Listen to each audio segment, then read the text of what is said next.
lagi di program Sabda. Setiap Anda bertanya, dijawab Alkitab. Program ini yang selalu hadir di minggu kedua dan minggu keempat setiap hari Senin. Bersama saya, Edi Taufik Iskandar.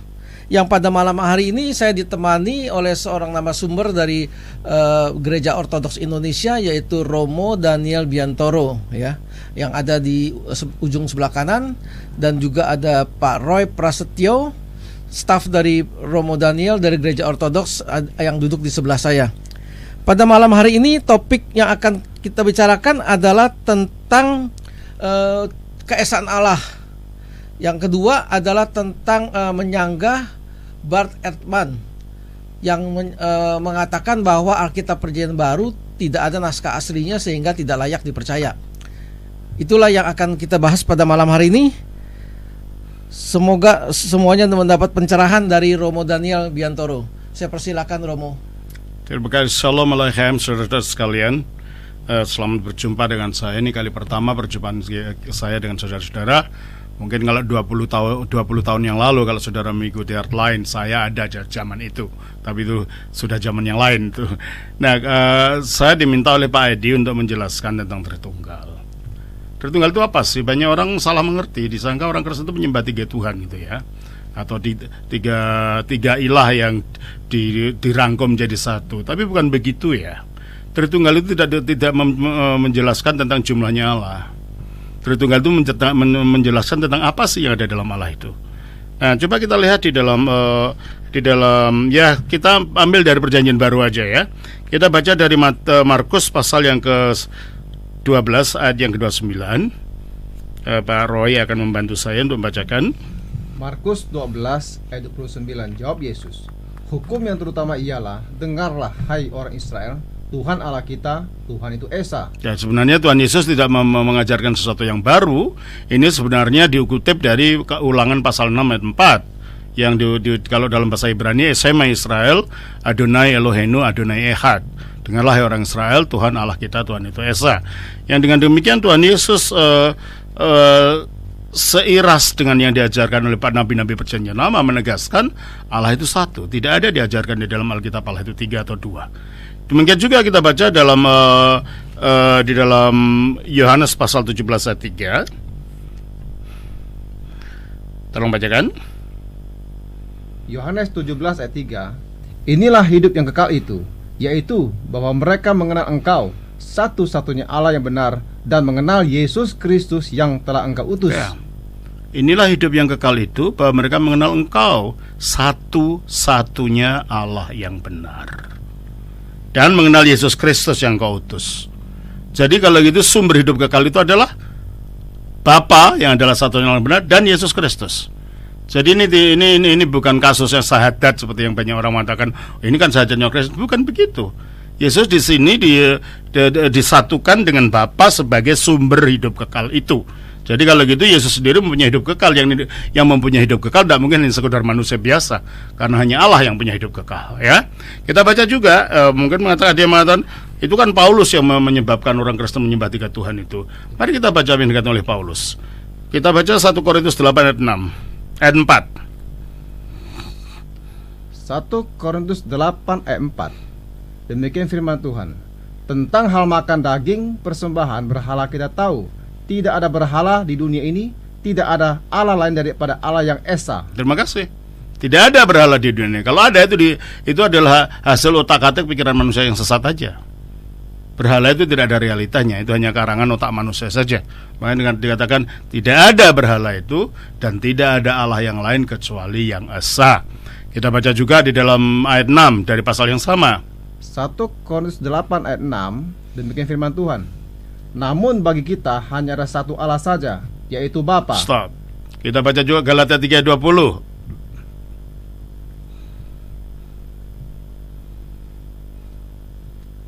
Seorang pengantara bukan hanya mewakili satu orang saja, sedangkan Allah adalah satu. Allah adalah satu. Kita baca juga Efesus 4 ayat 6.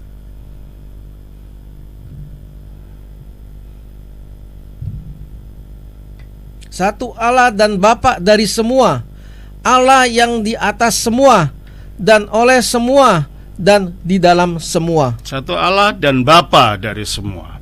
Kita baca juga di dalam Yakobus pasal 2 ayat 19.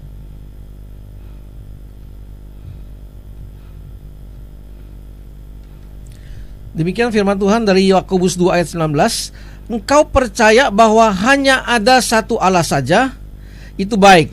Tetapi setan-setan pun juga percaya akan hal itu dan mereka gemetar. Mereka percaya karena mereka dulu adalah malaikat yang hidupnya di hadirat Allah, jadi mereka tahu Allah itu satu. Maka tidak usah belajar dari kita, mereka tahu itu bahwa Allah itu satu. Sebab tadinya mereka berada di alam sana.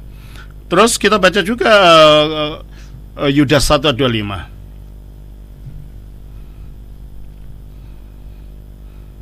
Yudas 1 ayat 5 Ayat 25. ayat 25. Demikian firman Tuhan, Allah yang Esa. Allah yang Esa, bukan 2, 2, 3. Jadi kita melihat di sini, saudara, seluruh Alkitab di dalam Perjanjian Baru menegaskan bahwa ajaran Injil itu tidak ragu-ragu lagi mengatakan Allah itu Esa. Nah, hanya masalahnya, pertanyaannya, loh kok ada Bapa, Putra, Roh Kudus itu apa? Ya, Allah yang Esa itu menurut Alkitab adalah Bapa itu. Kita baca dari 1 Korintus 8:6 tadi. 1 Korintus 8:6. Namun bagi kita hanya ada satu Allah saja, yaitu Bapa, yang daripadanya berasal segala sesuatu. Stop. Namun bagi kita hanya ada satu Allah saja, yaitu Bapa. Allah disebut Bapa bukan karena dia laki-laki. Sebab Allah itu roh itu tidak berjenis kelamin.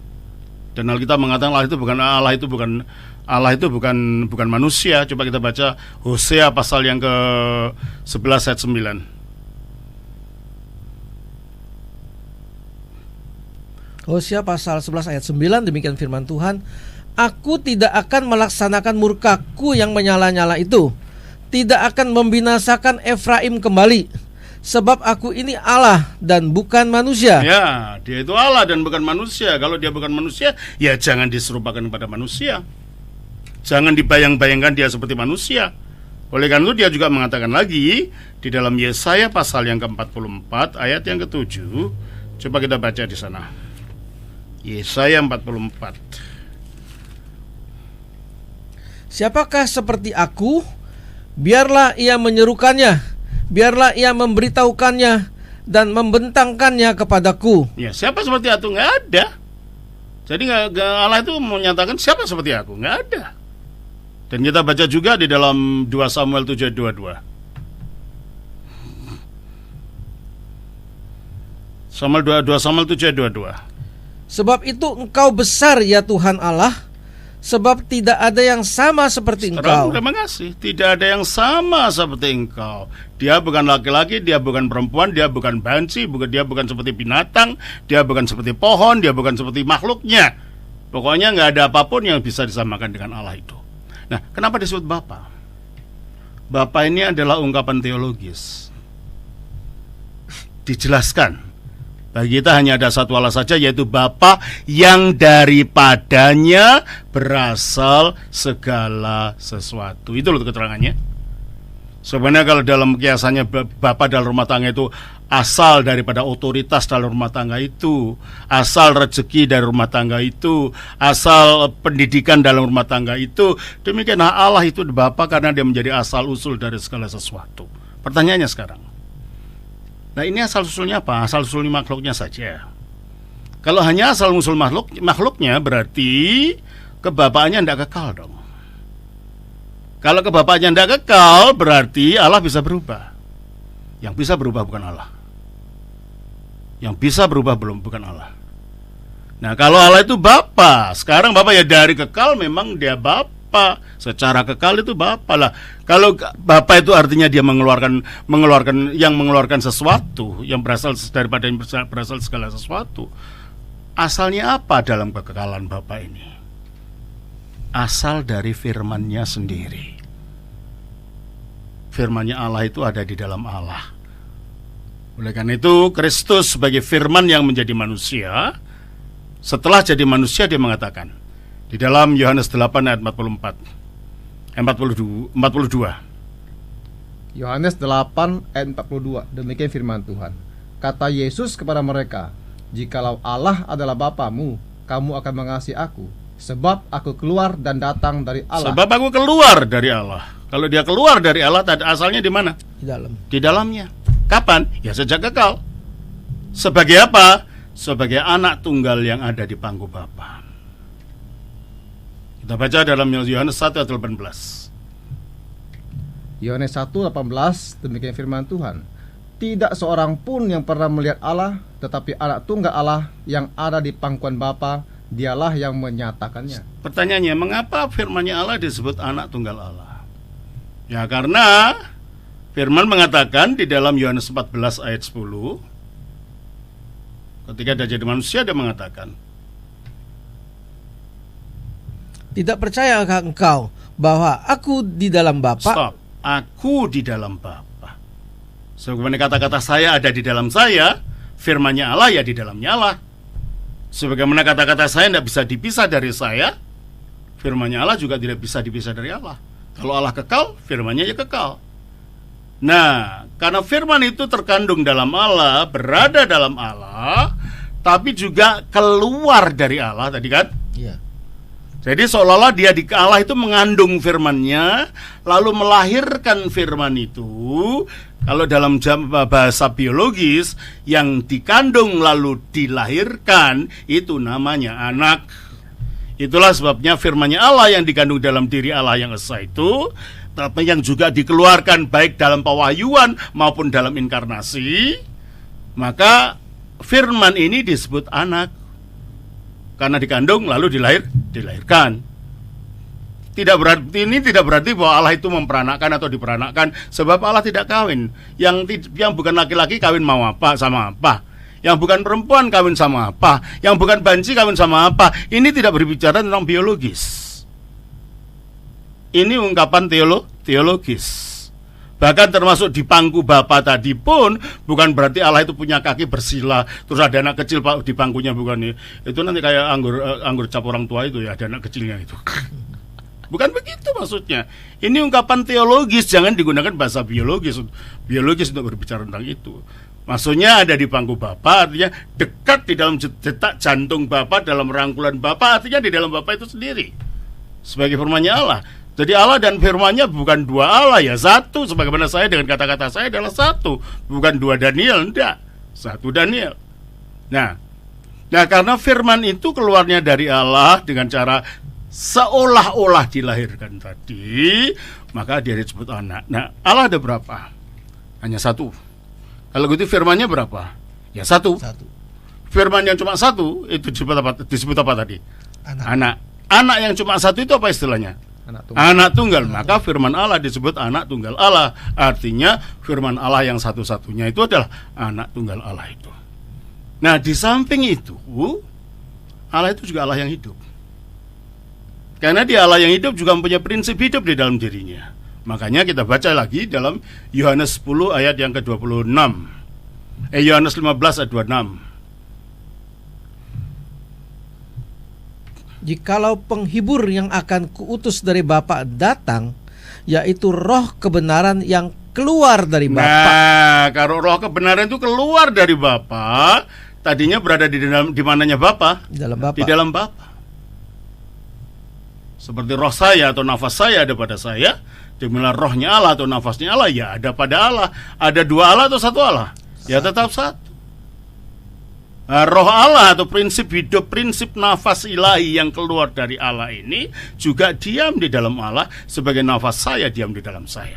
1 Korintus 2 ayat yang ke-11. 1 Korintus 2 ayat 11, demikian firman Tuhan. Siapa gerangan di antara manusia yang tahu apa yang terdapat di dalam diri manusia selain roh manusia sendiri yang ada di dalam dia? Demikian pula lah tidak ada orang yang tahu apa yang terdapat di dalam diri Allah selain roh Allah.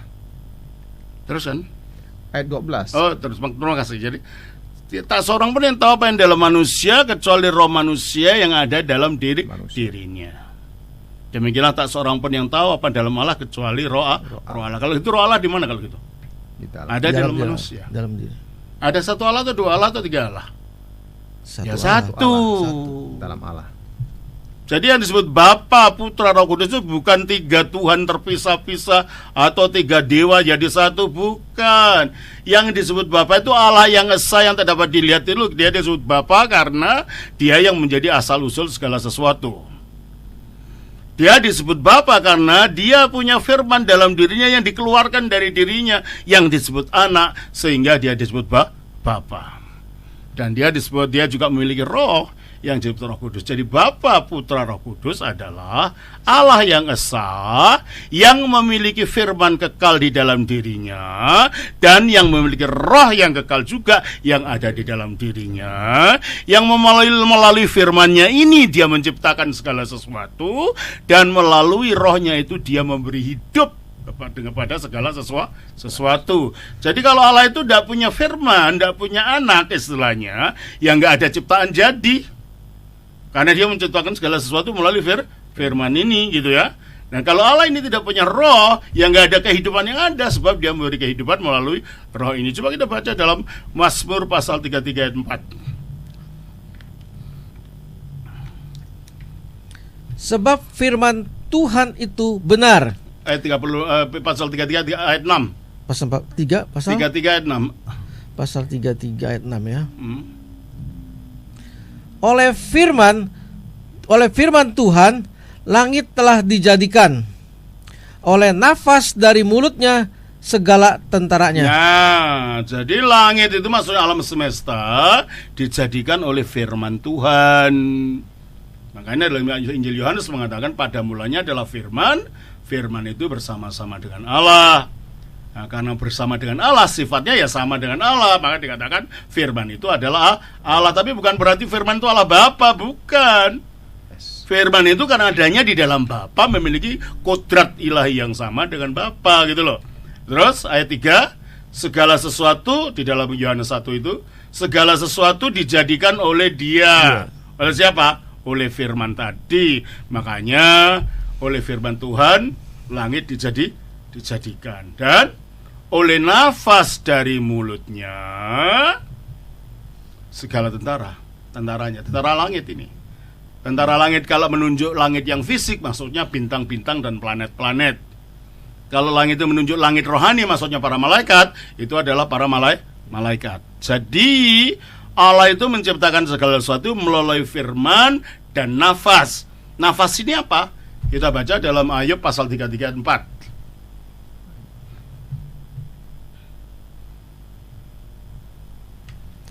Roh Allah telah membuat aku, dan nafas yang maha kuasa membuat aku hidup. Nah, kalau gitu yang disebut nafas itu apa? Roh Allah. Ya, roh Allah itu. Jadi kalau orang menolak Tritunggal, Kanim itu hanya karena tidak ngerti aja gitu loh. Nggak ngerti itu Tritunggal dipikir itu, kalau pribadi itu artinya orang gitu. Bukan itu maksudnya, bukan itu. Bahwa firman Allah itu ada realitanya, makanya namanya istilahnya hipostasis dalam bahasa Yunani. Juga rohnya Allah juga ada realitanya, itu ada hipostasisnya. Sehingga orang karena tidak ngerti apa hipostasis menggunakan gampangnya pribadi gitu aja. Itu yang menimbulkan banyak salah mengerti. Padahal yang dimaksud adalah Allah yang esa, yang memiliki firman kekal, yang melaluinya dia menjadikan segala sesuatu, dan memiliki roh kekal yang melaluinya dia menghembuskan kehidupan pada segala sesuatu. Dan tanpa roh dan tanpa firman ini gak akan ada ciptaan. Nah itulah sedikit secara ringkas mengenai Tritunggal itu. Saya harap ini tidak menjadi salah mengerti lagi. Jadi orang Kristen tidak percaya 3 Tuhan, 3 ilah, tidak. Orang Kristen percaya hanya satu Allah yang hidup, yang memiliki firman dan memiliki roh, yang melaluinya dia menciptakan segala sesuatu. Ya. Terima kasih Romo. Jadi kalau boleh saya simpulkan dari jawaban Romo ini, sebaiknya jangan memakai istilah 3 pribadi ya, karena istilah tersebut akan menimbulkan interpretasi yang berbeda pengertiannya, seolah-olah ada 3 Tuhan, 3 Allah gitu kan. Karena pribadi di sini dimengerti secara psikologis ya, kayak perorangan itu enggak. Ya, jadi menimbulkan salah pengertian. Kembali bahasa teologinya adalah hipostasis. Hipostasis ya, betul. Realita konkret. Artinya realita konkret. Kalau kata-kata saya kan suara saja. Kata-katanya Allah itu ada realita konkretnya gitu loh maksudnya. Jadi lebih cocok kita pakai istilah hipostasis ya, Romo ya. Oke, terima kasih Romo. Sekarang pertanyaan yang kedua, topik yang kedua bagi kita pada malam hari ini adalah kita ingin menyanggah pernyataan Bart Ehrman yang mengatakan bahwa Alkitab Suci atau Kitab Suci Perjanjian Baru tidak ada naskah aslinya sehingga tidak layak dipercaya. Jadi mohon Romo memberikan penjelasan bahwa bagaimana Alkitab itu sebetulnya layak dipercaya karena dasar apa, Romo? Terima kasih. Bart Ehrman dulunya adalah seorang evangelical, ya. Dia berasal dari orang Amerika ini, ya. Dia berasal dari keluarga Protestan evangelical yang taat. Akhirnya dia masuk sekolah di Biola University, dan setelah sekolah di sana dia betul-betul yakin kepada kitab suci, yakin kepada kebenaran Kristiani. Dia sekolah di Yale. Kalau saya tidak salah di Yale. Di situ mulai dia berpikir, dia bergumul dengan masalah teks. Dia belajar pada seorang ahli teks kritik teks, Dr. Bruce Metzger. Dia orang Amerika yang bukunya waktu saya kuliah juga saya gunakan untuk buku pegangan kami, ya. Nah, tapi entah bagaimana si Bart Ehrman itu pertama-tama jadi meragukan, jadi agnostik, ragu-ragu. Lama-lama sekarang jadi ateis, total tidak percaya dengan apapun. Sehingga dia pertama-tama dia menulis, judul bukunya adalah Misquoting Jesus, salah mengutip Yesus. Nah, di dalam buku Misquoting Jesus inilah Bart Ehrman mengatakan bahwa manuskrip yang ada sekarang ini terlalu banyak kesalahan dan tidak ada satupun yang berasal dari zaman awal, dan semuanya berasal dari tahun-tahun kemudian yang jauh dari masa terjadinya peristiwa itu. Baik, sehingga akhirnya dia menyimpulkan, kita tidak bisa percaya kepada Perjanjian Baru karena tidak ada sumbernya. Nah, masalahnya kalau dia hanya dia itu kan kritik teks. Teks itu kan bisa ditafsirkan macam-macam. Kalau kita tidak melihat pada sejarah, itu akibatnya. Bagaimana sih sejarah terjadinya kitab suci? Bagaimana sih sejarah terjadinya berita tentang Yesus ini? Ada satu hal yang bisa kita lihat dari Injil Lukas, ya. Lukas pasal 1, saudara, kita baca.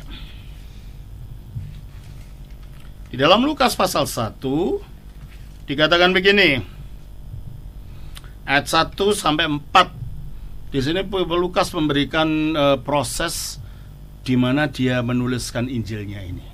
Dan ini bisa kita jadikan model ini, ya. Theophilus yang mulia. Theophilus adalah salah seorang bangsawan Yunani yang merupakan anggota dari jemaatnya Dr. Lukas ini. Dia seorang dokter, ya. Banyak orang, nah berarti pada zamannya Lukas ini sudah banyak orang telah berusaha apa? Menyusun suatu berita. Dari mana disusunnya? Tentang peristiwa-peristiwa yang telah terjadi di antara kita. Jadi kalau gitu mana lebih dulu ada, peristiwanya atau beritanya? Peristiwa dulu. Peristiwa apa ini? Peristiwa terutama penyaliban, penguburan, dan kebangkitan dan kenaikan Yesus. Peristiwa Injil. Jadi Injil itu pertama-tama bukan buku gedebuk turut dari langit, enggak. Tidak ada Injil model itu. Injil itu adalah peristiwa awalnya. Peristiwa bersejarah yang terjadi di dalam diri Yesus Kristus. Terus, lah peristiwa ini ayat 2 seperti yang disampaikan kepada kita. Berarti kalau gitu Lukas dan jemaatnya ini mendapat pemberitaan. Nah, kan ini peristiwa, pemberitaan wujudnya apa ini? Tertulis atau lisan?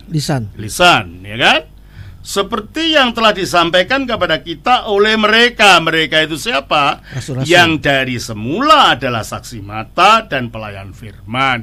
Jadi para rasul. Jadi para rasul awalnya itu memberitakan peristiwa Yesus secara lisan. Kitab suci belum ada. Kitab suci, buku kitab suci perjanjian baru yang pertama ditulis, yang paling tua adalah surat, di luar surat Paulus ya, itu tahun 41, yaitu surat Yakobus. Yesus naik ke surga tahun 33. 7 tahun. Ya, 7 tahun. itu baru ditulisnya loh, belum jadikan kitab loh. Oke. Baru dari surat-surat Paulus, memang agak awal sudah mulai ada koleksi, semacam koleksi. Karena surat-surat Rasul itu juga disirkulasikan setelah dibaca. Coba kita baca dalam, nanti kembali ke Lukas ini. Kita baca dalam Kolose pasal 3, pasal ke-4, ayatnya yang ke-16. Tolong bacakan. Dan bila mana surat ini telah dibacakan di antara kamu, usahakanlah supaya dibacakan juga di jemaat Laodikia, dan supaya surat yang untuk Laodikia dibacakan juga kepadamu. Jadi waktu itu ada sirkulasi surat-surat para rasul. Ya, ini baru surat loh, belum berwujud kitab suci loh ya. Ya memang surat yang dimaksudkan, dan bila mana surat ini telah dibacakan, maksudnya surat Kolose ya. Di antara kamu usahakanlah supaya dibacakan juga di jemaat Laodikia, karena Kolose dan Laodikia cuma setengah jam jaraknya pakai mobil. Saya sudah ke sana tahun lalu ya, saya kunjungi dua tempat ini ya, jadi dekat ya. Usahakanlah supaya dibacakan juga di jemaat Laodikia, dan supaya surat yang untuk Laodikia, hanya surat itu sekarang sudah hilang. Kita tidak tahu surat Laodikia, tapi Paulus pernah menulis surat ini. Disuruh membaca ke Kolose. Jadi awal sekali surat para rasul ini, surat rasulia ini sudah dihormati oleh orang Kristen. Dan kelihatannya sudah mulai ada koleksi surat-surat itu, meskipun belum berwujud kitab suci. Coba kita baca di dalam 2 Petrus pasal yang ketiga ya. Di dalam 2 Petrus pasal yang ketiga, ayatnya yang ke-15. Tolong bacakan. 2 Petrus 3:15. Demikian firman Tuhan. Anggaplah kesabaran Tuhan kita sebagai kesempatan bagimu untuk beroleh selamat. Seperti juga Paulus, saudara kita yang kekasih, telah menulis kepadamu menurut hikmat yang dikaruniakan kepadanya. Stop. Jadi menurut Petrus, ketua para rasul ini mengatakan tulisan Paulus itu menurut hikmat. Padahal hikmat itu karunia Roh Kudus. Berarti para Petrus sudah mengakui sejak awal bahwa tulisan-tulisan Paulus itu diilhami oleh Roh Kudus. Oke? Terus Ayat 16. Hal itu dibuatnya dalam semua suratnya. berarti waktu itu sudah ada koleksi surat Paulus. Kita tidak tahu suratnya yang mana aja, tapi belum menjadi kitab ini. Sudah mulai ada koleksi. Nah ini mulai ada proses ya, proses surat-surat tadi. Jadi kalau kembali pada pertanyaan, bahwa awalnya pemberitaan Injil itu wujudnya bukan kitab, wujudnya adalah lisan. Dan belum ada namanya kitab suci, karena surat-surat Paulus ini baru saja dikoleksi, belum diakui sebagai kitab suci. Dan kita tidak tahu yang dimaksud Petrus itu seluruh surat Paulus atau yang mana ya. Dan sudah mulai ada sirkulasi. Kembali ke Lukas tadi ya. Seperti yang disampaikan kepada kita ayat 2, oleh mereka yang dari semula adalah saksi mata dan pelayan firman. Karena itu, kata Lukas, setelah aku menyelidiki segala peristiwa itu. Jadi Lukas melakukan penyelidikan, melakukan research. Gimana dia menyelidiki? Dengan seksama dari asal mulanya, pasti dia pergi ke Yerusalem, kan dia pernah ke Yerusalem bersama Paulus. Ya, dalam surat kisah Rasul itu dikatakan dia pergi ke Yerusalem. Pastilah kalau ketemu dia akan bertemu dengan orang-orang di sana. Orang-orang yang dianggap sebagai pelaku-pelaku sejarah waktu itu. Mungkin ketemu Bunda Maria. Bu, dulu waktu malaikat Gabriel datang gimana sih ceritanya? Diceritain, ditulis. Ketemu Pak Sakeus. Pak Sakeus dulu kan Anda itu kan orang pendek. Gimana sampai tuh latihan Yesus diceritakan? Gitu loh ceritanya, gambarannya seperti itu. Jadi Injil itu bukan kitab yang turun dari langit, bukan. Injil itu terjadi dalam komunitas orang beriman, tetapi semua prosesnya itu dipimpin oleh Roh Kudus. Termasuk pilihan bahan yang mau ditulis, termasuk semuanya dan semuanya itu. Nah, Maksud saya apa? Maksud saya bahwa Injil itu tidak terbatas pada tulisan dalam buku. Injil itu adalah berita lisan yang jauh lebih luas isinya daripada apa yang tertulis. Makanya dikatakan di dalam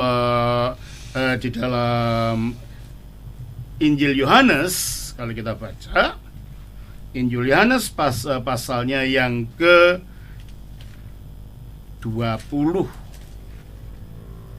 ya, ayat 30, 20 ayat 30 dan 31. Yohanes 20 ayat 30.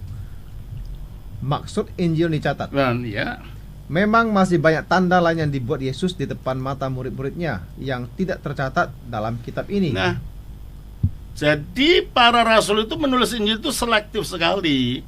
Tidak semuanya ditulis karena Injil itu bukan autobiografinya Yesus. Injil itu adalah berita gembira keselamatan di dalam Yesus. Maka tujuan Injil ditulis adalah untuk menceritakan berita gembiranya nih, bukan autobiografi. Makanya nggak diceritakan Yesus kalau bangun pagi jam berapa, nggak ada ceritanya. Tidurnya pakai apa, kasur atau di atas batu, nggak ada ceritanya. Kalau pagi kalau mau buang air di mana, nggak ada ceritanya itu. Karena memang bukan autobiografi.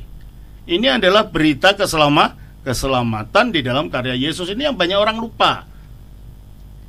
Yang diceritakan adalah mengenai apa yang berkaitan dengan tujuan kedatangannya untuk keselamatan manusia, ya.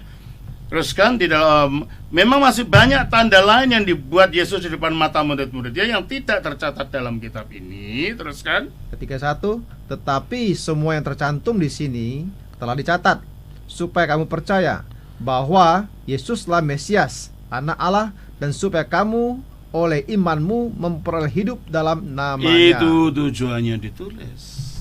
Oleh karena itu berita tentang Yesus itu jauh lebih luas daripada apa yang sekedar tertulis ini. Ketika tradisi lisan itu dituliskan, bukan berarti ceritanya lalu hilang jadi tulisan semua, ya enggak. Seperti kalau kita punya di dalam budaya kita ada cerita ini cerita itu dari nenek-nenek kita gitu ya. Setelah cerita itu kita tuliskan, tidak mungkin nenek kehilangan cerita itu. Betul kan? Demikianlah dengan tradisi lisan ini. Oleh karena itu Paulus mengatakan bahwa kita harus pegang dua-duanya, tradisi lisan maupun tertulis. Kita baca 2 Tesalonika pasal 2 ayat 15. 2 Tesalonika 2 ayat 15, demikian firman Tuhan. Sebab itu, berdirilah teguh dan berpeganglah pada ajaran-ajaran yang kamu terima dari ajaran-ajaran yang kamu terima dari kami, baik secara lisan maupun secara tertulis. Itu dia. Kata ajaran ini bahasa aslinya paradosis. Paradosis itu artinya tradisi. Bukan pengajaran itu didaskalia. Coba saya baca dalam bahasa aslinya ya. Kita baca ini bahwa bunyinya bukan didaskalia. Bunyinya adalah paradosis di dalam bahasa aslinya yang artinya tradisi, ya. Dikatakan di sana begini, 2 Tesalonika 2 ayat 15. Araun adelfi, oleh karenanya saudara-saudara, stikete berdirilah kalian, kekratite dan peganglah kalian tas paradosis, tradisi-tradisi, as edidaktite, sebagaimana kalian telah diajar, ite dialogu, baik melalui logos, melalui kata-kata, ite di epistolis imun, maupun melalui surat-surat kiriman kami. Jadi sampainya berita Injil kepada umat itu melalui dua saluran. Saluran tertulis, saluran lisan. Nah, Bart Ehrman sayangnya hanya menulis pada tertulis saja, berfokus pada tertulis saja, lupa bahwa ada sumber lain yang disampaikan oleh para rasul. Apalagi para rasul tidak punya kitab namanya Perjanjian Baru waktu itu, belum ada kan? Perjanjian Baru hanya ada sesudah para rasul tidak ada. Pada zamannya belum ada. Ya, mereka nulis sejak awal memang ditulis. Tetapi yang disampaikan bukan yang tertulis itu. Dan oleh karena itu kalau Bart Ehrman hanya berfokus pada tulisan dan dilepaskan dalam konteks sejarahnya, tulisan juga bisa ditafsir-tafsirkan. Nah, harus ingat, sesudah para rasul meninggal, berita Injil langsung hilang gitu aja enggak. Ada beberapa murid rasul, contohnya Polikarpus. Polikarpus itu adalah muridnya Rasul Yohanes dari Smyrna. Ada tulisan dia. Dan Polikarpus punya anak rohani lagi, namanya Irenaeus, yang akhirnya dia menjadi uskup di Lugdunum atau di Lyons di Perancis, ya. Dia menulis buku tebal sekali yang menceritakan tentang kehidupan gereja zaman itu. Ada lagi murid Yohanes yang lain, Ignatius, yang menjadi pimpinan gereja Antiokhia, pengganti Rasul Petrus yang ketiga, ya, yang juga akhirnya mati di Roma. Dia menulis ada 7 surat tulisan mereka. Nah, jadi kalau hanya fokus pada teks dari perjanjian baru saja, lupa bahwa ada sumber kesaksian-kesaksian yang lain yang berasal dari ajaran lisan yang disampaikan oleh murid-muridnya para rasul. Dan murid-murid itu punya murid-murid lagi yang memberikan tulisan-tulisan, penyampaian kesaksian tentang peristiwa Yesus ini. Nah, jadi kalau begitu, sumber daripada keabsahan kitab suci ini, kebenaran berita ada di dalamnya, itu sumbernya bukan hanya teks kitab suci saja. Memang sejak zaman Irenaeus, keempat Injil sudah ada. Abad kedua itu sudah ada. Karena apa? Karena kalau saya katakan, kalau tulisan Paulus tahun 58 paling awal ditulis, yaitu 1 Tesalonika, itu surat yang pertama, dan surat Yakobus tahun 41, ya. Injil itu baru ditulis tahun 67. Jadi Injil bukan yang pertama, tapi sudah ada pada awal zamannya para rasul itu, ya. Oleh karena itu Irenaeus menyebutkan keempat Injil ini sudah ada, hanya belum disebut kitab suci, disebut sebagai memoir para rasul. Karena mereka kalau berkhotbah ya tidak bisa ngutip ayat. Matius pasal 50 kitab suci aja belum, ayatnya belum ada. Ayat itu tahu nggak siapa yang memberi? Stephen Langton dari Inggris pada abad ke-16. Jadi zaman itu tidak mungkin para rasul mengutip, oh ini pasal ini, ayat ini, tidak ada itu, karena ayatnya belum ada. Ayat baru muncul pada abad ke-16. Jadi cerita aja gitu. Ya. Berupa cerita aja. Itu namanya surat, Pak. Masa surat ada kalau namanya surat kan tidak mungkin pasal ini, surat ini kan enggak, ya nulis saja surat gitu, ya begitu. Nah, ini yang banyak orang Kristen tidak tahu. Dipikir dari zaman awal sudah ada pasalnya dan ayat, enggak, awalnya enggak gitu. Ya. Baik. Jadi para rasul waktu itu mereka mempunyai apa yang namanya kanon iman.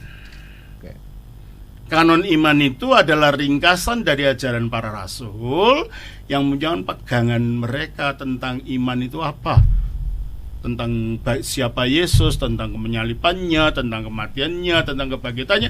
Jadi ada kesaksian melalui kanon iman ini. Lalu di samping kanon iman ini, mereka mempunyai ajaran lisan yang lain dari para rasul itu yang diteruskan. Dan di samping itu mereka mulai memegang ketika ada yang dituliskan, jadikan apa yang disebut memoir para rasul tadi, termasuk Injil, termasuk tulisan. Nah, kembali sekarang mengenai Bart Ehrman. Bagaimana kalau Bart Ehrman mengatakan bahwa manuskrip yang ada ini tidak ada satupun yang sampai ke zamannya Yesus, ke zamannya para rasul. Tidak ada buku manapun, kitab suci apapun yang tulisan asli dari penulis aslinya itu dapat diketemukan. Sampai sekarang. Ya sampai sekarang nggak ada. Kalau ngaku-ngaku itu hanya jual kecap itu. Oh, ini asli dari Pak Nulis, tidak mungkin, tidak ada. Otografnya tidak ada. Otografi tulisan langsung dari yang nulis. Ya. Tapi kopi dari otograf, dari kopi, dari salinan itu ada. Nah, oke, kalau Albert Ehrman mengatakan ada sekian ribu manuskrip itu saling kontradiksi dan saling tidak setuju. Tidak setujunya di mana? Ada varian namanya, beda bacaan. Apakah itu mempengaruhi isi berita dari Perjanjian Baru itu sendiri? Ada catatan di sini, coba saya bacakan ya. Setidak-tidaknya ada 8 manuskrip kuno yang memvalidasi Perjanjian Baru. Ya. Yang pertama adalah manuskrip atau fragmen papirus yang diberi kode P52. P itu namanya papirus. Ya.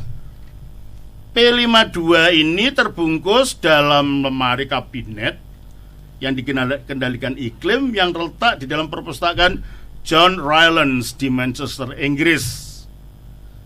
Fragmen manuskrip itu adalah salah satu kelompok yang diperoleh di pasar Mesir pada tahun 1920, tetapi tidak diterjemahkan sampai tahun 1934. Fragmen tersebut berisi kata-kata dari kisah pengadilan Yesus sebelum Pilatus. Karena papirus berisi tulisan di kedua sisi itu harus dari kodeks jenis buku dan bukan gulungan ya.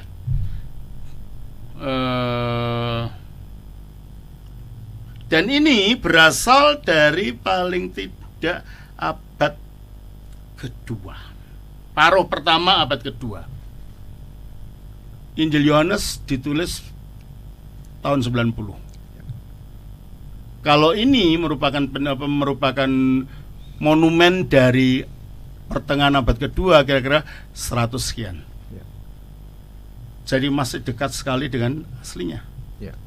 Jadi kalau si Albert Ehrman mengatakan itu terlalu lama jaraknya, enggak juga. Ini masih dekat dengan tulisan aslinya. Enggak betul ya, Pak Ehrman. Enggak betul dong. Ini buktinya ada manuskrip yang Yohanes yang sama seperti kita. Berarti kitab kita ini nggak pernah diubah ya, memang itu dari dulu, ya. Dan kalau si Albert Ehrman mengatakan itu tidak ada yang asli, ya memang semana yang ada asli. Tapi kan ada bukti kopiannya, salinannya kan. Ya, terus ada lagi yang berasal dari Bodmer Papyrus 2. Ini berasal dari tahun 150 sampai 200 Masehi, masih dekat dengan zamannya juga, ya. Martin Bodmer yang mulai mengumpulkan koleksi buku terbaik di dunia dan tulisan-tulisan awal pada usia 16, meninggal pada tahun 1971. Dia menolak tawaran untuk menjual koleksinya yang luas. Pada tahun 2003, perpustakaan Bodmer, sastra dunia yang ada sekarang, dibuka di Cologne dekat Jenewa, Swiss. Di antara sekitar 160.000 item adalah salinan Gutenberg Bible dan sekelompok manuskrip P66, P72, P75, P66 yang berasal dari tahun 200 Masehi atau sebelumnya, berisi sebagian besar Injil Yohanes. Ya kan? Kodeks ini hanya 1 abad dihapus dari zaman tanda tangan teks aslinya. P72 adalah salinan paling awal dari surat Yudas dan dua surat Petrus. P75 yang ditulis oleh para sarjana antara tahun 175 dan 225 adalah salinan Injil yang paling awal diketahui menurut Lukas dan salah satu yang paling awal dari Injil menurut Yohanes. Gimana tidak bisa dipercaya? Ini dari zaman yang awal, berarti Bartman sengaja untuk menyelewengkan orang, ya. Terus dia Tesaron, ya, kalau di Tesaron ini ditulis oleh Tatianus orang Syria. Dia membuat Injil bukan terpisah-pisah 4, dijadikan satu satu kolom satu cerita. Ya, ini ditulis sekitar tahun 1750. Saya punya terjemahnya dalam bahasa Indonesia ini. Ya.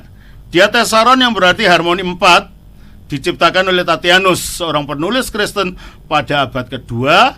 Ini menggabungkan keempat Injil kanonik menjadi satu narasi yang harmonis. Meskipun Tatianus dengan cermat mengikuti kata-kata dari Injil, ia menempatkan ayat-ayat itu dalam urutan yang berbeda. Ya.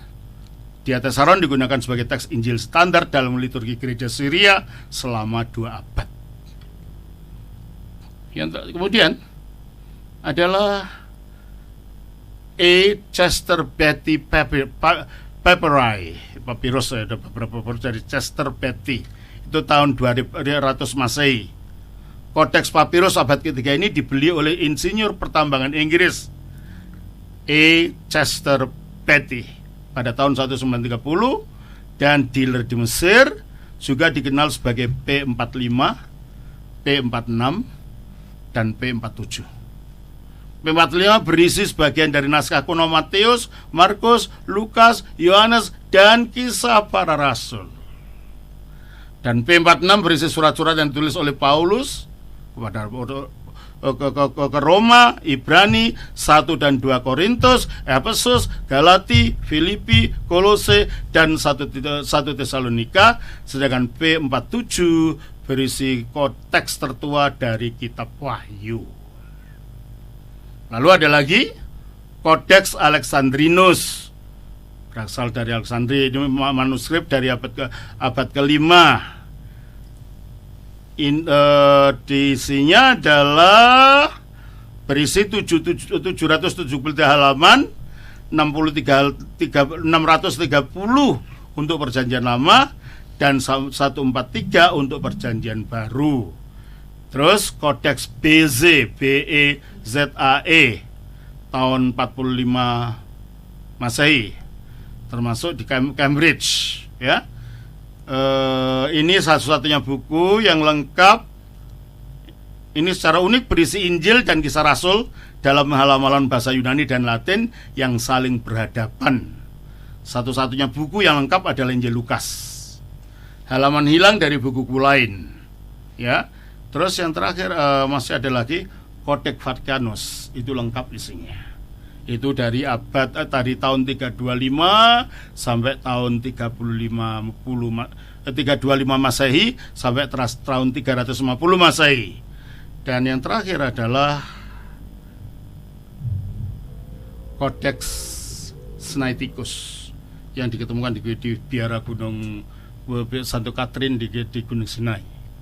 Jadi kalau kita lihat dari manuskrip kuno ini, ternyata tidak semuanya ditulis pada abad-abad yang kemudian, tetapi abad-abad yang awal. Sehingga dengan demikian apa yang dikatakan oleh Bart Ehrman ini tidak bisa dipertanggungjawabkan kalau begitu. Atau memang secara sengaja dia ingin menyelewengkan orang. Nah, itu. Yang selanjutnya adalah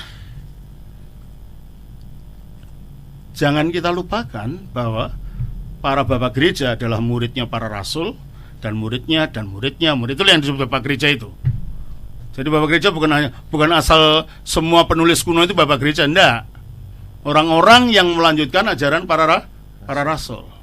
Nah, itulah sebabnya kita orang Kristen perlu tahu sejarah gereja purba. Kalau enggak, gampang diselewengkan orang.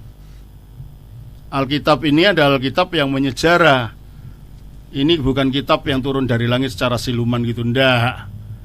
Ini ada dalam sejarah, makanya kita harus tahu sejarah itu, latar belakangnya dan lain-lain. Nah, para bapak gereja itu banyak menulis dari tulisan-tulisan yang sekarang ada dalam perjanjian baru itu. Jadi seandainya saja kitab suci ini kita hilang, manuskripnya hilang, itu bisa direkonstruksi melalui tulisan-tulisan bapak gereja. Bisa di retrieve gitu loh dari tulisan-tulisan bapak gereja, sehingga terbentuk kitab suci lagi. Melalui apa? Melalui ilmu namanya kritik teks. Hilanglah semuanya ini. Hilanglah semua kitab suci ini. Kita bisa mengkonstruksi lagi, merekonstruksi lagi melalui kutipan-kutipan yang ada di dalam tulisan para bapak gereja. Itulah sebabnya kita perlu tahu bapak gereja.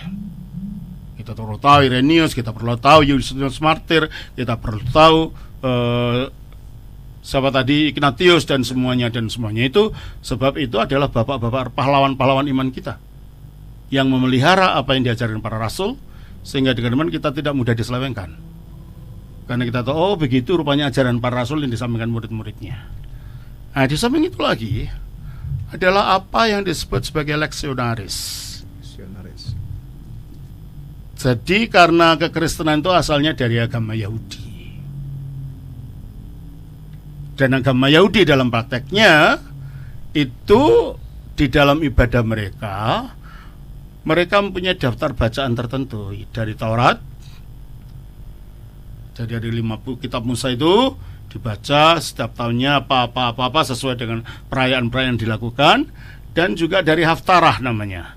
Haftarah itu berasal dari tulisan-tulisan yang di luar kelima kitab Musa. Nah, gereja akhirnya menggantikan Taurat itu dengan 4 Injil, bacaan dari 4 Injil, dan Haftarahnya diubah dari tulisan-tulisan para rasul. Inilah yang disebut sebagai leksionaris. Nah, di dalam leksionaris inilah kita menemukan teks-teks apa saja yang ada pada waktu itu yang digunakan oleh gereja. Sehingga dengan demikian melalui bapak gereja, melalui teks-teks liturgis, melalui melalui leksionaris, semuanya ini ada saksi-saksi manuskrip tentang keabsahan berita Injil seandainya dokumen dugaan perjanjian baru itu hilang. Oleh karena itu memang ada ilmu namanya ilmu kritik teks untuk memulihkan tulisan-tulisan itu untuk bisa menentukan mana yang asli, mana yang tidak. Nah, kebanyakan daripada apa yang dikatakan oleh Bart Ehrman mengenai varian, sebenarnya varian itu yang tidak mempengaruhi isi, karena biasanya kan banyak disalin begitu banyak orang selama berapa tentunya ada kekeliruan ini dan itu, tapi banyak kekeliruannya bukan masalah isi sebenarnya. Biasanya begini, contohnya bahasa Yunani itu pakai kata sandang, ya, bahasa Inggrisnya the gitu ya. Umpamanya the fish gitu ya, ditulis cuma fish saja, the-nya hilang gitu loh. Jadi minor ya? Iya, minor saja. Umpamanya namanya terbalik dari Yesus Kristus menjadi Kristus Yesus, ya itu varian. Tapi apa mengubah isi? Enggak kan? Hanya berubah saja, yang kadang orang capek. Inti beritanya nggak berubah ya? Berubahannya beritanya sama sekali tidak berubah, dan kalau berubah pun bisa dicek dengan yang lain tadi. Ya. Dicek dengan sumber-sumber kutipan dari yang lain tadi. Nah, di samping itu saya lupa. Awal sekali kitab suci perjanjian baru ini sudah diterjemahkan ke dalam bahasa-bahasa lain. Dari Yunani ke Latin, Latin ke Ethiopia, ke Koptik, ke Armenia, ke Arab, macam-macam bahasa, sehingga kalau ini tidak bisa dimengerti, bisa diambil dari sana. Oh, dari di dalam terjemahan ini apa terjemahannya? Sehingga dengan tidak semudah itu orang mengatakan memalsukan isi kitab suci, tidak mudah semudah itu. Karena ada leksionaris, ada tulisan para bapak gereja, ada versi-versi atau terjemahan-terjemahan, ya, di samping ada teks-teksnya itu sendiri. Sehingga dengan demikian kita orang Kristen tidak usah ragu, kitab suci yang kita miliki sekarang ini sama dengan kitab suci yang ada dulu. Dan saya punya manuskrip tua itu, saya punya.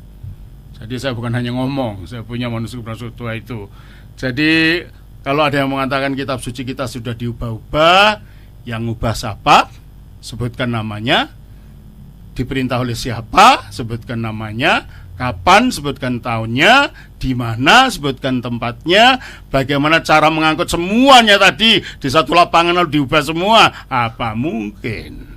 Muskil sekali. Jadi dari semuanya ini terbukti bahwa kitab suci Kristen itu paling kokoh di dalam bukti-bukti dokumennya yang mengatakan bahwa, yang membuktikan bahwa kitab suci Kristen itu tidak pernah diubah oleh siapapun, kapanpun, sehingga dengan demikian kita tidak usah diragukan.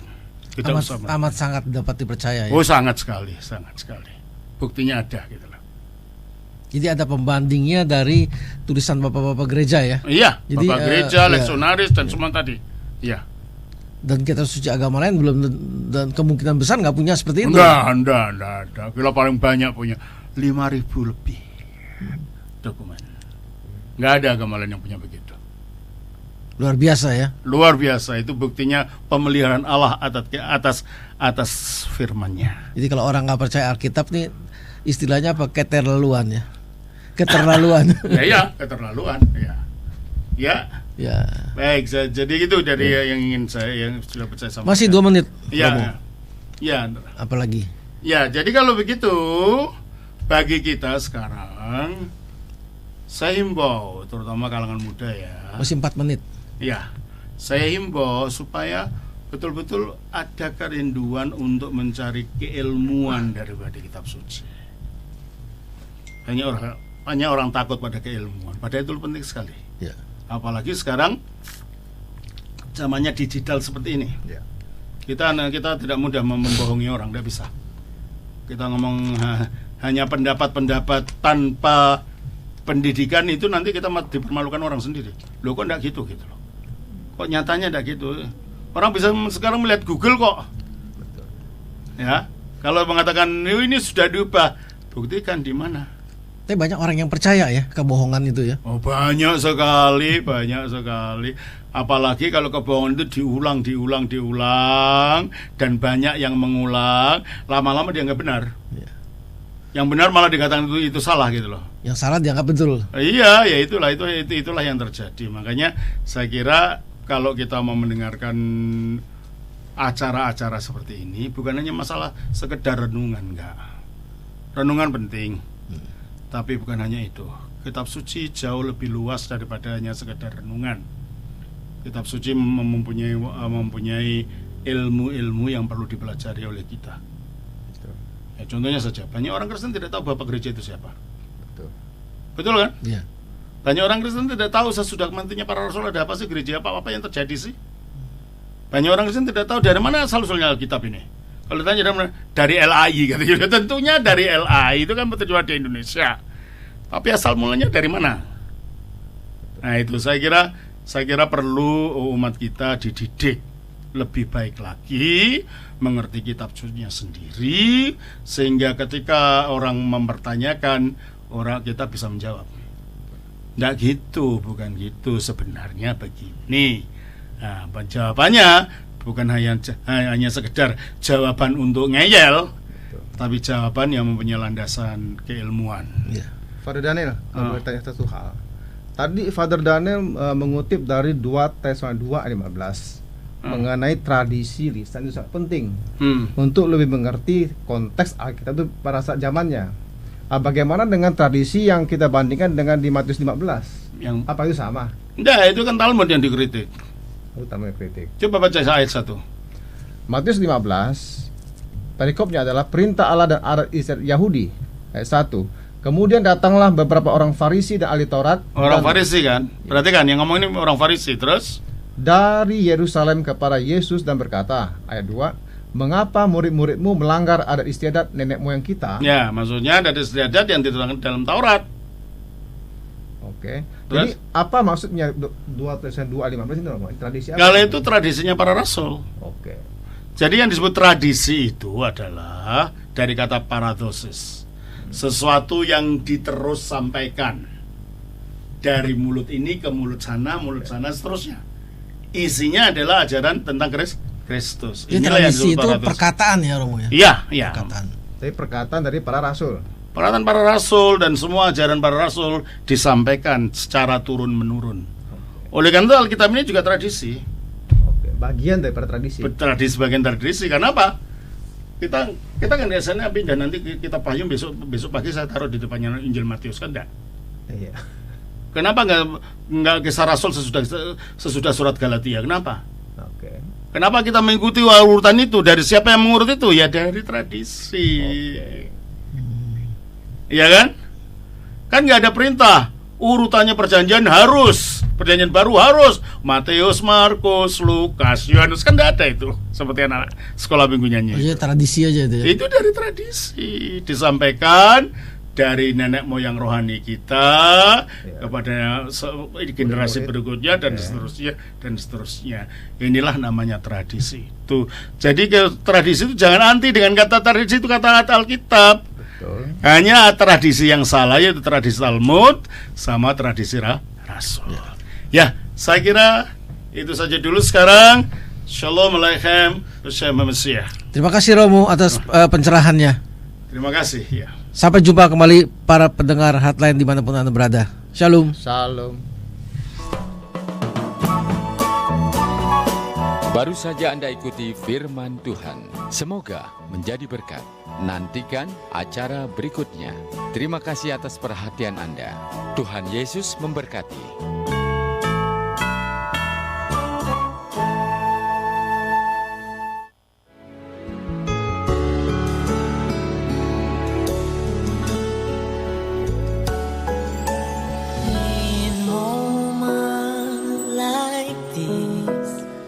Heart listener yang terkasih, GBI Permata Niaga mempersembahkan Mujizatnya Masih Ada. Jangan Anda